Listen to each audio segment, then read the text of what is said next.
വിശുദ്ധ ഖുർആനിൽ 90ഓളം സ്ഥലങ്ങളിൽ അള്ളാഹു ക്ഷമയെ കുറിച്ച് പറയുന്നു. വിവിധ രൂപങ്ങളിലും വിവിധ ശൈലികളിലുമായി. ഈമാൻ, ഈമാനിന്റെ പകുതിയാണ് സബർ.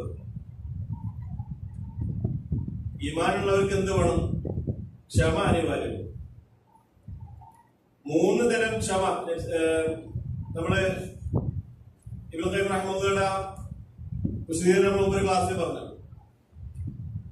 3 രൂപത്തിലുള്ള ക്ഷമ ഏത് കാര്യങ്ങളാണ്?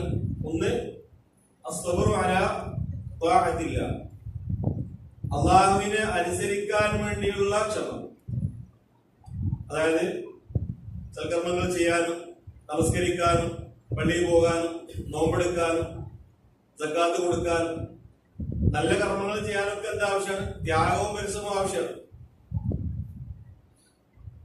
ജുമാന്റെ അന്ന് ഈ ചൂടത്തില്ലാതെ AC കടന്നു ഭക്ഷണം കഴിച്ചത്. നിങ്ങളിപ്പോ എന്താ ചെയ്ത്?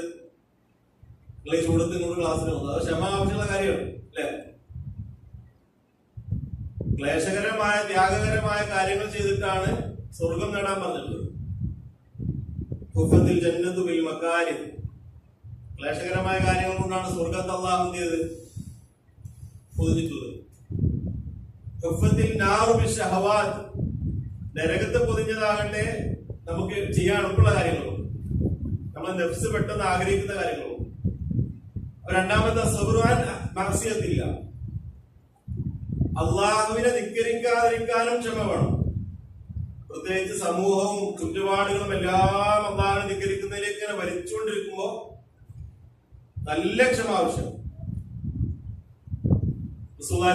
ഒരു കാലം വരും, മതം മുറുകെ പിടിച്ച് ജീവിക്കുന്നവൻ തീക്കട്ട എങ്ങനെ കൈ പിടിച്ച പോലെ, തീക്കട്ട കൈ പിടിച്ചാൽ അങ്ങനെ എപ്പോഴും താഴേക്ക് വീഴാൻ സാധ്യതയുണ്ട്. പിടിച്ചു നിൽക്കണമെങ്കിൽ ഭയങ്കര ക്ഷമ ആവശ്യം. മാത്രമല്ല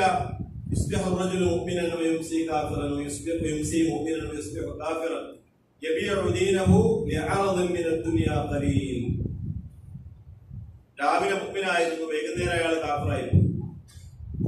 വൈകുന്നേരം മുഅ്മിനായിരുന്നു, രാവിലെ ആയപ്പോഴേക്കാൾ കാഫിറായിട്ടുണ്ട്. പേരൊന്നും മാറിയിട്ടില്ല, കുടുംബം മാറിയിട്ടില്ല, സർട്ടിഫിക്കറ്റ് മാറില്ല, പക്ഷെ ആളെ ഈമാൻ നഷ്ടപ്പെട്ടു പോയി. അല്ലാഹു കാത്തിരക്ഷിക്കുമാറാകട്ടെ. അപ്പൊ വളരെ ക്ഷമ ആവശ്യമുള്ള കാര്യമാണ്.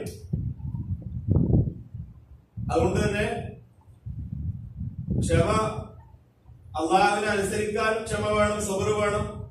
അള്ളാഹുവിനെ ധിക്കരിക്കുന്ന കാര്യങ്ങൾ വിട്ടു നിൽക്കാനും ക്ഷമ വേണം. മൂന്നാമത്തത് അസ്സബ്റു അലാ അഖ്ദാരില്ലാഹിൽ മുഅ്ലിമ,